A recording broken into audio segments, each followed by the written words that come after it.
afternoon, everyone, and welcome to Coach's Corner. I'm Chuck Joseph here along with Coach Dave Hughes, and you will be seeing this at the halftime of the Thanksgiving Day game. David, thanks for stopping in again. We didn't get a chance to do this too much this year, but we did early in the season. It seems like yesterday we were just sitting here, and I remember one of our discussions was how much fun it is to coach because you never know what a season's going to bring. No, you're right on that. Every team, I hate to steal anything from Kurt Schilling, but every team is unique unto itself. And this team has a tremendous amount of athletic ability. It's unbelievable. Well, you're sitting here now going into the final game of the season. You've got a terrific 7-3 record. Another, I say that and I think about how expectations in this town have changed over the years. And I was reminded of it when I looked at the paper this morning. And they had the series record between Ashland and Hopkinton. And Hopkinton is ahead by about 6 games. No, 6. And when you and I used to drive to school way back when, from Framingham, we would commute to school together, there was a rather significant deficit with Hopkinton not being on the good end of that deficit when you first took over here. No, one of my greatest accomplishments, I'm going to say, as a coach in Hopkinton was the fact that we were down like 16 to 18 games. I'm not exactly sure. Right. But before the turn of the century, we were up 1. And that was right? That was great. So from 78 to 8. And that juggernaut just continues to roll along. Well, you talk about high expectations, but that's a good thing. Yes. Because the kids expect it of themselves. Speak a little bit about that, because when you came here, you got to admit, the expectations were not nearly what they are now. Well, that's true, but we were also, between us and Millis, the smallest team in the league year in and year out. Right. And now with the growth of the town, we have obviously more kids, more athletes, and it really shows. And it does show, and I don't think I'm out of line in saying this, it does show significantly in football. In basketball, you can have the Hoosiers and you get 2 or 3 really good athletes and you can make it happen. But in football, you do need numbers. Well, that's because there's obviously twice as many plus 1, so you do absolutely need numbers. And here you are. You're sitting now. When this gets played, you're actually going to be at halftime of the Ashland game. They're at 6-4. They've had one of their better seasons in a long time. They have a stalwart defensive unit. What do you see? What do you see happening? I see them having 5 shutouts, and that bothers me. But 2 were against non-league opponents in Weston and Sharon, which traditionally aren't strong. But they still have 5. That's and you right. Still Shutouts to shutout. You got to still do it, and they did it. They don't have a tremendous offense, but they seem to score enough to obviously to have 6 wins. But the thing I do see is they lost 21-0 in their final game coming into Thanksgiving, and that means something. I know they have a couple of key players hurt, and Moses Lima and the Gutierrez kid. Yes. And that affects any team. I don't care. We're coming in fairly healthy. Justin Marshall-Salt was out early in the season, but we've adapted, so to speak, and we're actually very healthy, so to speak, and we're going to be ready for them. Now let's take a moment and just talk about your team this year. Kind of that coach's synopsis at the end of the year. You went through a bit of a transformation at some point during the year, and when we sit here and think about it, you throw the ball, you run the ball, you play solid defense. What's your take on this team? How do you remember this team as you go in here? One that gelled late, basically because we couldn't really find our offense. Right. We have great receivers, but we just couldn't get them the ball. And so finally, I don't even know how it happened, but Luke Warren comes along out of nowhere. It's like I said, we saw him on the kickoff returns. He returned 2 kicks for touchdowns. And he kept showing up and showing up and showing up, and the kids all said he could throw the ball, But to look at him throw the ball, he's not a throwing quarterback. He's an athlete throwing the ball. Exactly. But athletes can throw the ball, and they can throw it effectively enough to get the job done. He's given us a whole new dimension. And he certainly has, and he's got great vision. He runs very well. He sees the field very well. He's lightning quick. And with all due respect to Luke, because he has had just a phenomenal year, there's a group of guys in the line that have done a great job this year, and some of them are graduating seniors. They don't get to see their names in the paper a whole lot. What's your view of those guys, the guys in the trenches? They're almost 3-year starters. They played a lot as sophomores, but they didn't start, but they played. And if you watch the games 2 years ago when we won the championship, they were in there at key times of the game. Yes. And so with that, we have Kyle Rudden, who's a captain. And who we're going to speak to a little bit. Yeah, he'll be on in a while. Willie Morningstar. Yep. And let's see, who else do we have on that line? Thalheimer. Yeah, Corey. Oh my God, he made all league as an offensive lineman. Did he really? So that's pretty good. Yeah. Wow, that's pretty terrific. good. And the other two are juniors, so we can't talk about them. No, we don't talk about them. They get no airtime till next year. Then they get all the airtime they want. But next now we're going to speak to your captains in a minute, Paul Ostrander and Kyle Rudden, a couple of young guys that I know pretty well. What's your take on them and their role this year as captains? Great leaders. They lead by example, and yet they're very verbal with the team. They tell the kids every day what their expectations are of practice, and the kids listen, and you get two great captains. You know, it's perfect. Usually when you see a good team, you see good senior leadership, and I'm sure that's occurred this year. Well, Coach, you are the dean of all the coaches in the Tri-Valley League. That comes with the turf, man. You've been here a long time. And of course, we wish you the best in the second half when this airs. And I want to thank you for always being available to us to come and help us out here at HGAM and do the show. And in a minute, we're gonna break here right now, and then we're gonna go talk to your senior co-captains. Coach Dave Hughes, everyone, thanks very much. We'll be right back.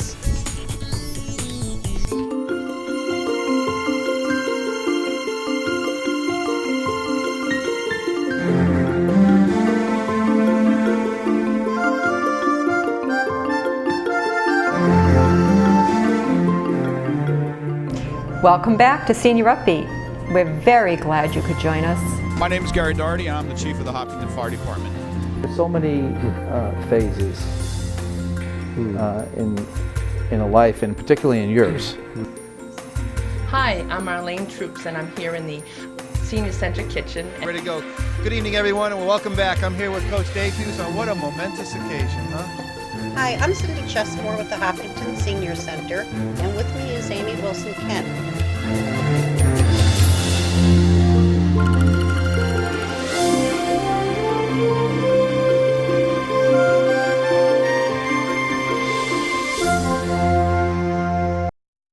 You had bologna and cheese, you had PB&J, and I had PB&J.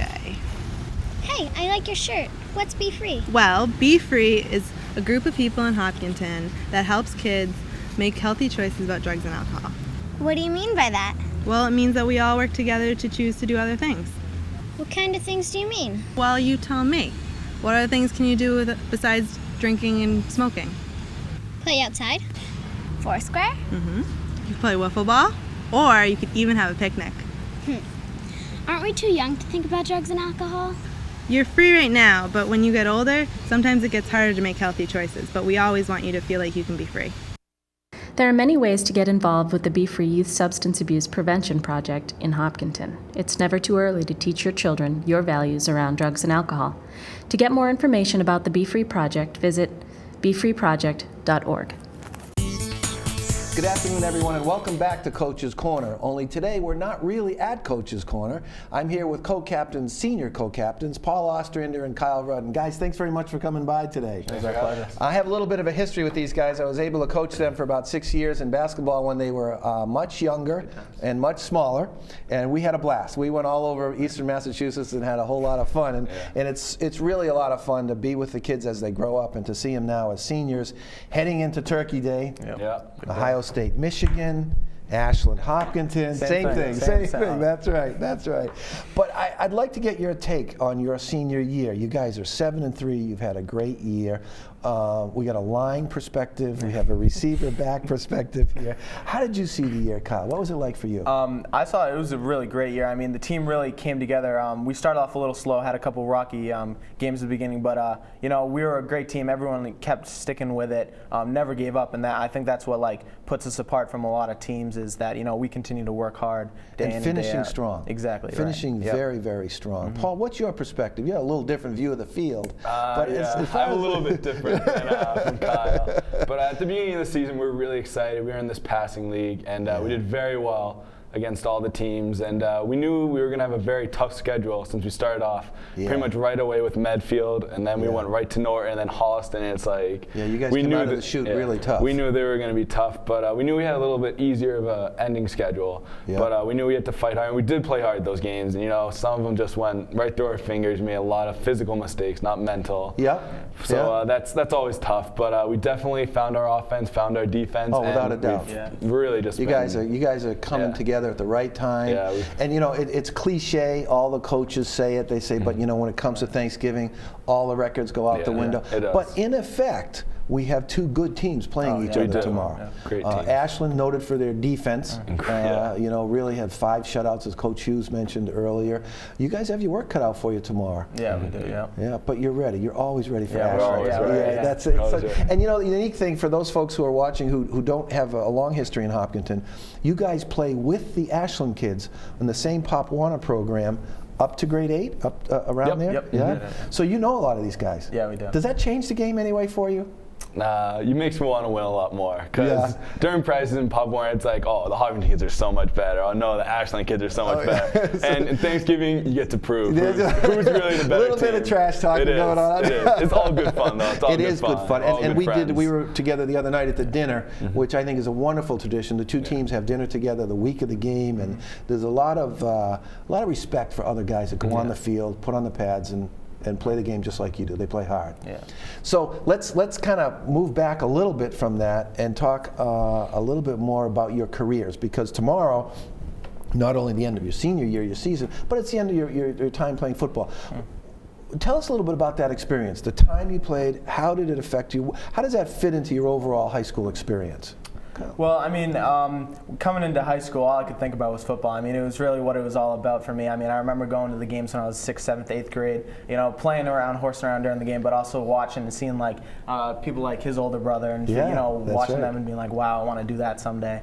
And then getting a chance to just go out there once I got in high school, it was just like one of the greatest things. And one of the greatest parts was the Ashland game. I mean, I remember being on the sidelines my freshman year and just being like, oh man, get me in there. But I was a little small back then, so it wasn't my time yet. But there's that part of football that does happen. That's right. Yeah, I'm not quite the belly as I do now, but you're a lineman, man. You can do that. That's fine with me. But yeah, it's just a great tradition. It's so much fun seeing the kid line up across from me, the same guy that I lined up next to when I was, in 6th grade. That's an interesting thing. Yeah, it is. Yes. It really is. Paul, how about you? How does football fit into your high school career? It's a big part. It's a huge part. I mean, my family is, huge football nuts, and my brother Mark was very successful at it in high school, so I had a lot to live up to with his expectations. And as soon as I got into high school, it was just so much fun. I can't really put it into any words. I mean, Brian Doyle stepped up my freshman year, and it was like the Doyle-Ostrander connection all over again. What a blast, huh? We were back together, then Pop Warner, it was like AJ and my brother on the field. That's such a unique thing to have moved through your careers playing with the same guys. And tell me a little bit about,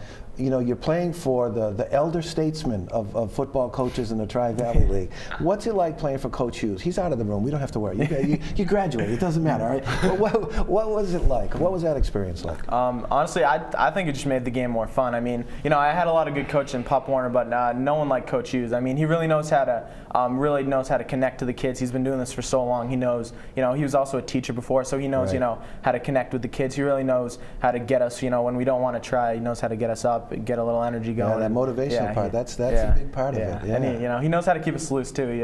He's got his little things he says that just keep us laughing. And you guys have your private jokes, we got We'll save them. Paul, your brother played for Hughesy, and now you are. So how did you see it? My brother said that it used to be actually a little bit more intense. Yes. But we got a lot more vocal kids than my brother Mark always had. So that really takes care of it. We had Anthony Tomaz before, then we had Tom Hunt, and we had Patina and Hamilton. Those were all great players. And it's like, Coach Hughes didn't have to be vocal anymore. But I remember when Kyle and I were playing against Westwood our sophomore year, and we got Coach his 200th win, and it was wasn't that I remember that game. We did that. It wasn't even Coach saying it. It was just everyone went up and just thanked him. The whole town thanked him just for everything he had done. Because I remember we were sitting here. Great. You know what I find interesting about you two guys? You have a sense of the history of the game in this town. And that's very unique. And it's really good that at your age you have that appreciation. Right. Well, tomorrow's another piece of history. Yeah, and, it's your little chapter in the Yeah. book of the Ashland Hopkinton series. Yeah. Hopkinton's up. We're up, man. We're up. We're on a roll here. Anything that what do your mind think about when kickoff starts coming around? What are you guys thinking about? I'm just, thinking about going out there, getting my first hit. That's just the biggest deal for me, getting the jitters out and, just getting into, you got to, before the game and after the game, you want to talk about how big of a rivalry it is. But when you're in the game, all you can think about is actually just getting it done like a regular game. That's right. You got to execute your plan. Paul, how about you? You could be receiving the first kickoff. I could be. Yeah. But I remember Kyle and I both say it in the pre-games, we do it as a team. We're a team all the way. We're brothers. Yeah. Every inch we do together, every yard we gain, every touchdown and every win, it's together. Well, having a son in your class, I know it's a very special group of kids. Yeah, it really is. And it'll be a great game tomorrow. I know it's going to be a great. Weather's supposed to be warm. It's supposed to be a lot of fun, and it'll be wrapping up a great career. But not your senior year. You guys still have a little ways to go. Academically, gentlemen, you still have a ways to go, but also athletically. And I know on behalf of everybody out there, we've had a blast watching you guys and watching you guys grow up. We look forward to it. And today, I can say we wish you the best of luck, even though you're at halftime. All right, Kyle, thanks very much for coming by. Paul, and thank you all out there. We'll be back to the game shortly.